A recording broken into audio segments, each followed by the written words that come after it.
Alrighty, hello everyone. Welcome back to another Astroneer series.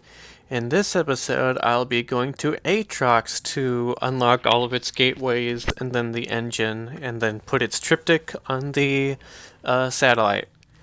The next couple episodes will be similar to this and the last one we just did. So let's get right into it. Just refueling quick.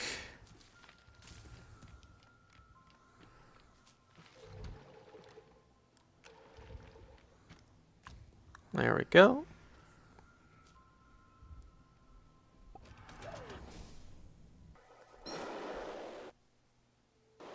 And there we go. We go to Atrox.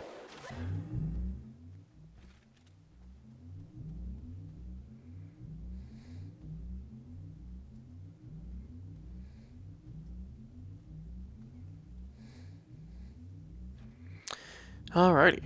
So now we just gotta grab one of the platforms. We put them in packagers and whatnot now, so I can take them back and forth to all of it. And now let's get to it. We're gonna go to the first gateway here. Onwards. Woo! And there we are. That was pretty fast. 8 times speed. Alrighty, so now I'm going to connect this, and this planet takes even more than Glacio. I'm pretty sure, so my pylon there that you see with all of those QTRTGs, that's 24 power.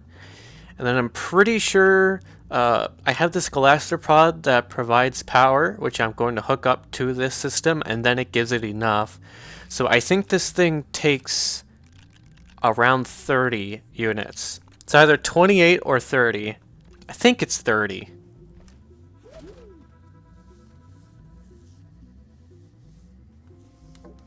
So there we go, and then it gets opened up. And since I don't have any power on my person, I am actually slowly suffocating, but it never actually gets that far enough to deal damage or anything, because I'm only sitting there for just a couple seconds while the thing goes. And there we go, first gateway chamber unlocked. Now we're going to do the rest of the chambers, and then we're going to head to the core without a hitch. So it'll be a pretty fast episode this time. There we go, and then let's get to the other places. I'll see you when I'm done.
Alrighty, just had to grab some seeds, and we're back at base. And now the item that we need to grab is going to be hydrogen. Hydrogen gas for this planet. It's actually... you would think it would be like helium or something, since that's one that is exclusive to Atrox, but no, it's just hydrogen. just the most basic of the gases, which I guess it still kind of makes sense because it is a gas planet. I think I'm grabbing some hydrogen quickly because I had run out on my one. Yeah, and on this planet with all the cheese mountains and stuff, and who knows what the caves are like, so I definitely want to have full jetpacks if I can. Always good to be prepared. Alrighty. And we're just gonna dig right down there. Right on in. Go down so fast. I'm not even going to fast forward this bit. It's literally that good.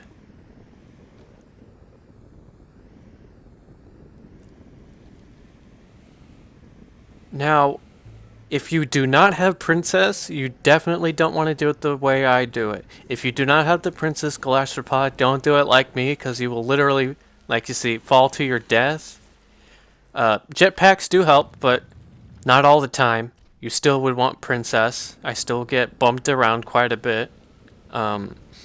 If you do not have Princess, what I would do is I would put more than just one of the cans. You want more than one soil canister. You want, ideally, I would do 4 or more if you could.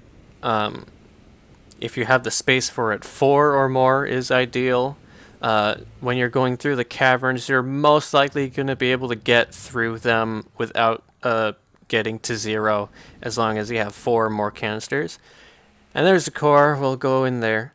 But yeah, you want to have 4 or more canisters, and then what I would do is I would go at a shallower angle. I would do more of a 45-degree angle than a very steep angle. You want to make it just steep enough that you'll slide down it if you're not using a hoverboard. You know, you want to be sliding down, the gravity wants to be pulling you in. But when you're doing it that way, the curvature of the planet will affect it so that as you're going towards the core, your angle does get shallower over time. So when you're doing it that way, you will have to correct yourself. But when you're doing it that way, you can actually use that pathway to get back up just fine. And it's a little bit better when you don't have endgame stuff like I do. But anyways, here we go. We put it on, get the triptychs. Gonna put the hydrogen in, get triptychs out. We always grab 2, because we need 1 to unlock the gate, and then 1 to put on the satellite. And it's just more convenient to do both of those at the same time. So we put 1 of the triptychs to unlock the gate engine. There we go, engine's unlocked. So that's 3 of the planets unlocked now. Silva, Glacio, and now Atrox. I'm kind of doing it backwards. I'm going from like hardest to easiest. Not necessarily though, because Atrox is harder than Glacio, but Glacio's second hardest. And I like going to Glacio first, just because I had a setup there already and everything. Glacio's my favorite planet, so I thought I would do that second. But here we go. We put the... For some reason, I'm not hovering over the triptych right. There we go. And now we got those 2, so that is pretty cool. And now we're just gonna head back. I'm gonna bring my guy straight back to home base.